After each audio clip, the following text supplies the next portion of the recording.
Welcome to our podcast. In today's episode, we're diving into a topic that's both fascinating and full of surprises. Stick around until the end. You might just discover a whole new perspective of your own. And now, without further ado, let's get started. Hey, welcome to the podcast. Thanks for having me. So, dude, I was reading about this story the other day, and you have to hear this one. It's wild, man. Oh yeah, the Akai story, right? I saw that too. It's basically this insane mix of near-death stuff, lucid dreaming, soul travel, and like mission stuff all wrapped together. Wait. Akai? Who even is she? Give me like a quick summary. I got lost in all the details. Sure, okay, so Akai is this girl born in a village in Kazakhstan, raised by her grandparents, and from when she's super young, she remembers stuff from before she was born, like intense dream experiences where her soul just leaves her body.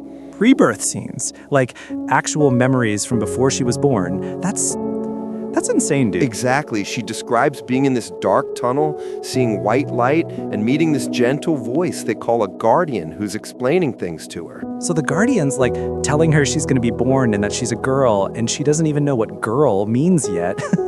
That's adorable and creepy at the same time. Right? The guardian's like, you will be protected, you will be loved. And then Akai remembers the sensation of being placed into a body, like the tightness, the immobility of it all. And she actually feels the warmth of her mother when she's born, like physically feels it afterward. That part stuck with me, man. Yeah, she says after one dream, she woke up and could still feel the warmth of her mother's embrace on her hands, like an imprint that convinced her it wasn't just her imagination. So the story says she could leave her body every single night and travel around like globetrotting soul style.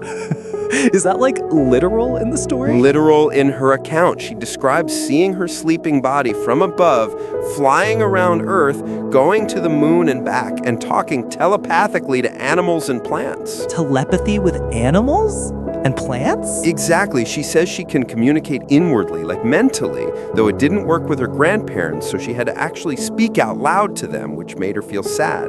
That detail about not being able to reach her grandparents, it's heartbreaking, and oddly specific, which makes it feel more real somehow. Yeah, and then the story takes darker turns. She keeps having these dreams about people close to her dying, and those dreams happen before the deaths actually occur in real life. So like premonitions. Wow. Did she even understand what death was at that age? Like, how did she react? No, she didn't really grasp it as a kid. Sometimes she was excited to share those dreams, and her mom would just be like, maybe you just had a nightmare. And then her mother dies later in the story, right? That must have just shattered her whole world. Yeah, her mom had similar intuitive gifts and apparently knew her time was coming. She told the kids to be brave before she passed away. It's a heavy moment in the narrative. Wait, they moved to Australia after that. Like, how does that even fit in? Was it better or worse for her? It's worse at first. The move brought language barriers, poverty, bullying, and Akai had to work while studying. She spiraled into depression and actually attempted suicide multiple times. That's heavy stuff.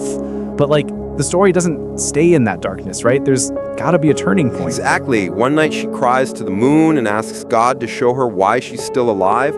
And that same night, she has this profound reunion dream with her mother where everything's just radiant and healing. Oh man, I love that part. She says she was in this luminous home. Her mother looked young again, glowing like an angel, and she felt completely healed. That's cinematic, dude. She literally describes this light surrounding them and this sensation that all her earthly pain was just dissolving. She even woke up still feeling her mother's warmth on her hands, like an imprint that convinced her it wasn't just her imagination.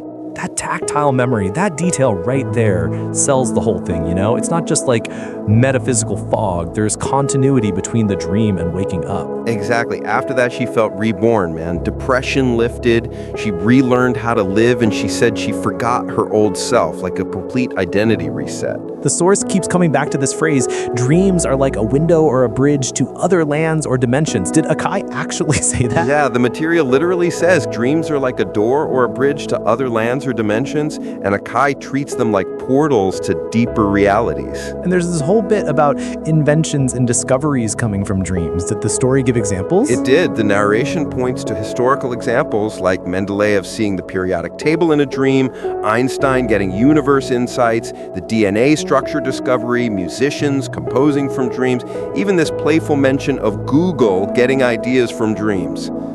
So it's trying to normalize the idea that dreams can actually inform real-world breakthroughs, making Akai's experience fit into a bigger pattern. Right, the material basically urges an open mind. Don't immediately accept or reject, open your heart and investigate, which is kind of the whole tone of the piece. I also remember something about soul contracts. Can you break that down? I got fuzzy on that part. Soul contracts, as they use it in the story, are like pre-birth agreements that set certain life experiences and timings. Some things are fixed, some can be influenced by free will, and Akai learns her contract includes certain trials. So, people are pre-assigned suffering. That sounds kind of fatalistic, man. How does Akai respond to that? She wrestles with it. She's told that some hardships were in her contract, but also that we can change things by how we respond and by raising our vibration. Plus that every soul is sacred. Wait, raising vibration? That phrase pops up in all these narratives constantly. What does it actually mean here? In this context, it means increasing consciousness and kindness. Akai is told her purpose now is to help speed up Earth's shift